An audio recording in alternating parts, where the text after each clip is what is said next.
ঘরে যদি এই কয়েকটা উপকরণ থাকে তাহলে আপনারা ঘরে বসে লাচ্ছি বানাতে পারবেন। আমি প্রথমবারের মতো ট্রাই করতেছি। আর প্রথমেই আমার লাগবে দই, বরফ, লেবু আর চিনি। সবার ঘরেই কম বেশি এই উপকরণগুলো থাকে।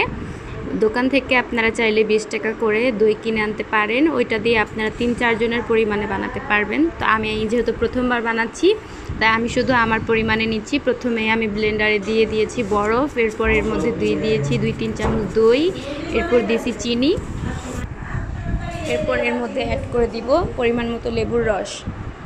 এখানে আমার একটুখানি ভুল হয়েছে, এখানে কিন্তু বেশি পরিমাণে যে এত বড় একটা লেবুর ছোকলা দেওয়া যাবে না, আরও অল্প পরিমাণে দিতে হবে, তাহলে স্বাদটা আরেকটু বেশি ভালো আসবে। প্রথমে আমি আমার জন্য বানাইছি, এরপর আমি খেয়ে দেখছি যে এটার স্বাদটা কীরকম আসছে।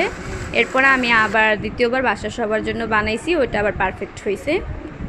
এভাবে বানিয়ে আপনারা ঘরে খেতে পারেন, খুবই মজা লাগে। ইফতারের সময় যদি এভাবে লাচ্ছি খাওয়া যায় তাহলে তো প্রাণটা একেবারে জুড়িয়ে যায়।